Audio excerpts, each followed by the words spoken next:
But every time I wouldn't answer, I would tell them that when you abducted me, what information do you have about me? And they really didn't like the word abduct. Tanzanian activist and media icon Maria Sarungi was abducted in Nairobi by unidentified individuals. But thanks to an overwhelming online outcry, Maria has been released. Tuendelee kupigania katiba mpya, mtaendelea kuniona kama kawaida, tutaelewana tu. Katiba mpya ni sasa. Asanteni. Asanteni sana, nipo salama, Mungu ni mwema. Na kesho nitachukua muda niwashukuru vizuri. Naomba niwashukuru watu wa Kenya, watu wa Tanzania, and all the international people. Specific shout out to the people who are the man nation, because today I have been sent. Maria Sarungi is a well-known Tanzanian human rights defender and media advocate. Over the years, she has been a strong voice for justice, free speech, and democracy. But on Sunday at 3 p.m., the unexpected happened. Maria was kidnapped by 3 armed men in a black Noah vehicle from Chaka Place in Kilimani, Nairobi.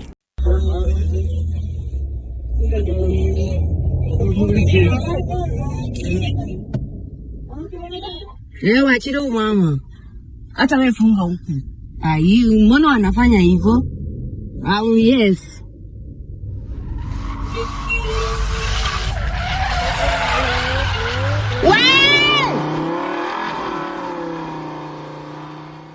I know that when they were taking me, I looked into his face, but he was wearing a mask and a cap. I saw only his eyes. The others I didn't see. Following her abduction, news of the incident spread quickly across social media, triggering outrage among activists, journalists, and concerned citizens in Kenya, Tanzania, and beyond. The online uproar was immediate and powerful. Activists and supporters used platforms like Twitter and TikTok to demand her release. Maria alikuwa katika jengo la Chaka Place katika saluni ambapo kamera hizi za siri zinaonyesha mwanamke mmoja mwenye kofia akitafuta kujua iwapo Maria alikuwa ndani au la, na alipothibitisha dakika chache baada ya kuondoka katika jengo hilo alitekwa nyara. Pressuring authorities and shining a spotlight on the mysterious disappearance. NAK Kenya party leader Martha Karua also condemned the abduction, accusing the Kenyan government of complicity. I condemn this criminal and inhuman act, which has become a hallmark of the rogue Ruto regime. I demand Maria's immediate and unconditional release, Karua stated. Busia Senator Okiya Omtata also described the incident as a grave violation of personal freedom, linking it to the recent abductions of Ugandan opposition leader Kizza Besigye. While details remain sketchy, Maria was held for several hours before being released later at night. It's still unclear who was behind the abduction or their motives, but her safe return is being celebrated as a victory for public pressure and solidarity. I think my sense tells me that they were younger, based on the voice and the way they're young, the ones behind, and the ones in front, unfortunately, I've not been able to interact with. After her release, Maria appeared shaken but relieved.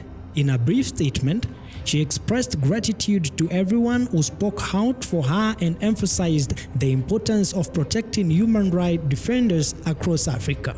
I would really like to take this opportunity to thank people. And as I said, primarily I would like to thank you, international media, but I also like to thank individuals in Tanzania and in Kenya who have spoken up. I've not been able to see everything. I just was briefed. I'm aware that people like Godbless Lema and Tundu Lissu and Mnyika, some of the politicians in Tanzania, have spoken up. I'm also aware that there have been a number of individuals who have done a lot of activism in terms of calling people.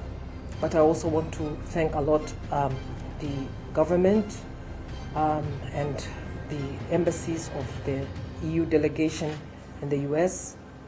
And of course, I would like to thank all the human rights associations in Kenya, including Amnesty International, Amnesty Kenya, Law Society of Kenya, Defenders Coalition. Maria also expressed her gratitude to the driver of a city hopper matatu who attempted to block the vehicle which was being driven by the abductors.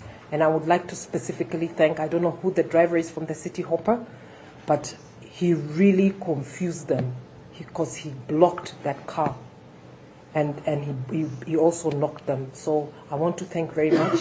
What are your thoughts on Sarungi's abduction and release? Let us know in the comments below. Don't forget to like, share, and subscribe for updates on this story and more.